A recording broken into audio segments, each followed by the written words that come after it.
देशको सार्वभौम सत्ता, स्वाधीनता, नेपाली जनताको स्वाभिमान ओझेलमा पर्ने गरी विभिन्न कोणबाट फेरि त्यस्तै प्रकारका सन्धि सम्झौताहरूका चर्चा हुने गरेका छन्। कतिपय अवस्थामा त्यस्ता सन्धि सम्झौता गर्नको लागि सरकार नै अग्रसर हुने गरेका घटनाहरू हामी बिहोर्दै आएका छौँ। जब प्रतिनिधि सभामा त्यो सम्झौता अनुमोदन भएको छैन भने त्यसको कार्यान्वयन सम्झौता कसरी हुन्छ? सम्झौता अनुमोदन नभई नुवाकोटका ती जग्गाहरू अधिग्रहण कसरी हुन्छन्? त्यसको कार्यालय कसरी खुल्छ?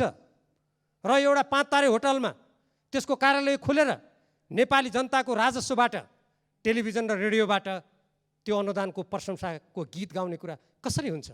नेपाल कुनै पनि सामरिक अर्थ लाग्ने गरी न राजनीतिक न सैनिक गठबन्धनमा सामेल हुन सक्छ भन्ने कुरालाई संविधानले जसरी रोकेको छ। पहिलो कुरा त स्वयं अमेरिकी मन्त्रीहरूले पटक पटक यो मिलेनियम च्यालेन्ज कर्पोरेसन भनेको हिन्द प्रशान्त रणनीतिको अङ्ग हो भन्ने कुरा उहाँहरूले वक्तव्य दिनुभएको छ। सम्मान्य सभामुख महोदय, हाम्रो देशको राजनीतिक परिवर्तन र विकासको क्रममा देशले पटक पटक विभिन्न असमान सन्धि सम्झौताहरू अपमानपूर्ण किसिमले बिहोर्नु परेको छ। 2007 सालदेखि यताका विभिन्न राजनीतिक घटनाक्रमहरूमा हामीले त्यस्ता कुराहरू भोगेका छौँ। कतिपय त्यस्ता असमान सन्धि सम्झौताहरूका घाउहरू आज हाम्रो मातृभूमिमाथि छँदैछन्। त्यसै कारण जति बेला हामीले संविधान सभाबाट संविधान निर्माण गरेका थियौँ, त्यहाँ सर्वसम्मतबाट संविधान सभामा रहनुभएका सबै राजनीतिक दलका नेताहरू र संविधान सभाका सदस्यहरूबाट हामी अब उपरान्त असमान सन्धि सम्झौताहरूलाई पुनरावलोकन गर्छौँ। समानताको आधारमा सार्वभौम नेपाली जनताको शिर ननिहुरने गरी हामी अरू देशहरूसँग सार्वभौम समानताको आधारमा ती सम्झौताहरू गर्छौँ भनेर संविधान मार्फत हामीले वाचा गरेका छौँ। त्यस्तै हामीले स्वतन्त्र परराष्ट्र नीतिको अवलम्बन गरेका छौँ। संयुक्त राष्ट्रसङ्घको बडापत्र, असंलग्नताका सिद्धान्तहरू, पञ्चशीलका सिद्धान्तको मान्यताको आधारमा हाम्रो परराष्ट्र नीति सञ्चालन हुनेछ भन्ने कुरा राज्यका निर्देशक सिद्धान्तमा स्पष्ट रूपमा उल्लेख गरिएको छ।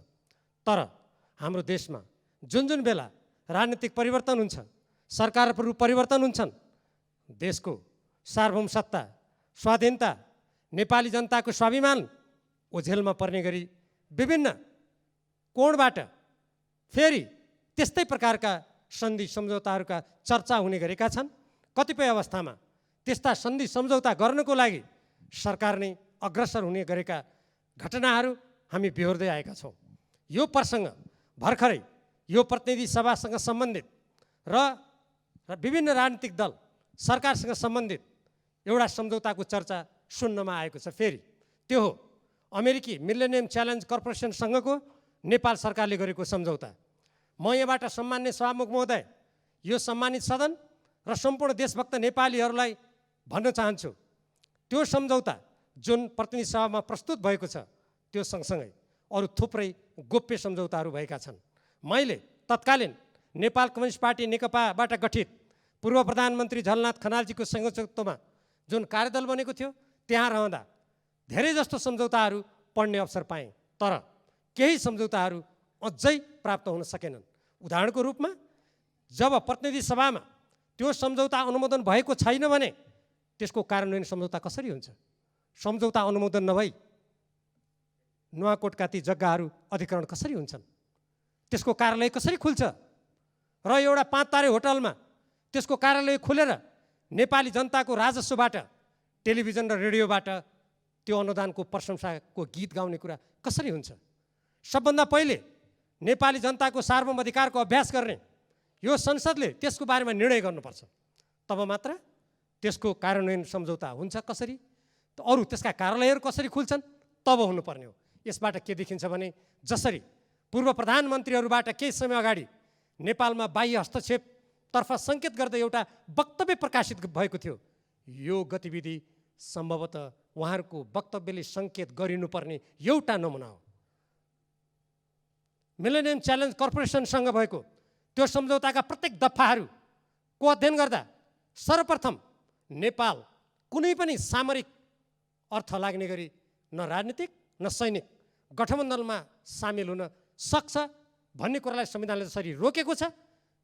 पहिलो कुरा त स्वयं अमेरिकी मन्त्रीहरूले पटक पटक यो मिलेनियम च्यालेन्ज कर्पोरेसन भनेको हिन्द प्रशान्त रणनीतिको अङ्ग हो भन्ने कुरा उहाँहरूले वक्तव्य दिनुभएको छ। मलाई आश्चर्य लाग्छ, जुन देशले आफ्नो कम्पनीको बारेमा त्यस्तो भन्छ, कतिपय मानिसहरूले नेपालमा भनेको म सुन्छु, त्यो होइन। अमेरिकन मन्त्रीहरू आधिकारिक हुन् कि त्यसको कुनै व्याख्याता नेपालमा बस्ने कुनै नेपाली त्यसको व्याख्याता हुनसक्छ, पहिलो कुरा।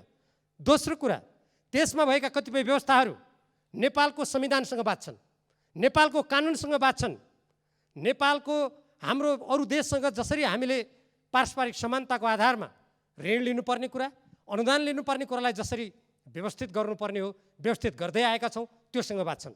मैले यो कुरा भनिरहँदा कुनै देश विशेषसँग नेपालको कूटनीतिक सम्बन्ध सुमधुर हुनु हुँदैन, कुनै अमुक देशसँग अनुदान लिँदैन पनि मेरो भनाइ होइन।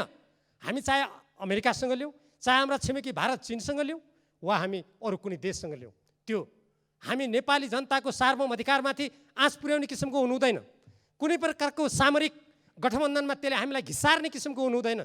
1962मा हाम्रा दुई छिमेकीहरूको बिचमा लडाइँ भयो, त्यो बेलामा नेपालमा अहिलेको जस्तो बहुदलमा आधारित लोकतान्त्रिक प्रणाली थिएन, तैपनि हाम्रो देश कुनै पनि पक्षमा संलग्न भएन।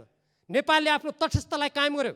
आज हामी विभिन्न राजनीतिक दल जनताबाट निर्वाचित, जनताप्रति उत्तरदायी, यो देशको स्वाधीनता मातृभूमिको रक्षाको लागि शपथ खाएका कटिबद्ध नेताहरू र प्रतिनिधि सभाका सदस्यहरू छौँ। यस्तो स्थितिमा मिलेनियम च्यालेन्ज कर्पोरेसनसँग सम्बन्धित कागजातहरू यो प्रतिनिधि सभामा सबै पेश गरिएका छैनन्। एउटा सम्झौता मात्रै पेश गरिएको छ। सम्झौता अनुमोदन नहुँदै तत्कालीन मन्त्रीबाट कार्यान्वयन सम्झौता जुन गरिएको छ त्यसको प्रतिलिपि यहाँ पेश गरियोस्। प्रतिनिधि सभाका सम्पूर्ण सदस्यहरूले त्यसको अध्ययन गर्न पाउनुपर्छ। त्यति मात्र होइन, त्यो सँगसँगै गरिएका अरू थुप्रै सम्झौताका प्रतिलिपिहरू छन्। ती प्रतिलिपिहरू प्रतिनिधि सभाका प्रत्येक सदस्यहरूले अध्ययन गर्न पाउनुपर्छ।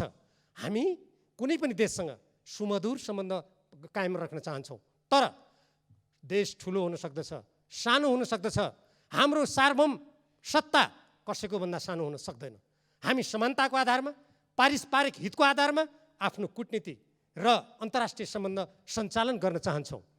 त्यसकारण अहिले जुन मिलेनियम च्यालेन्ज कर्पोरेसनसँगको सम्झौताको बारेमा फेरि चर्चा भएको छ, म सम्मान्य सभामुख मार्फत सम्पूर्ण प्रतिनिधि सभाका मान्य सदस्यहरू समक्ष हामी कुनै पनि देशबाट कुनै रकम लिएर कालान्तरमा हाम्रो देशको भूमि अनन्तकालको लागि कम्पनीको नाममा कुनै देशको अधीनमा जाने, प्रसारण लाइनको नाममा त्यो प्रसारण लाइन अनन्तकालसम्म कुनै देशको अधीनमा जाने, सम्पूर्ण बौद्धिक सम्पत्तिमाथि नेपालको कुनै पनि अधिकार नहुने।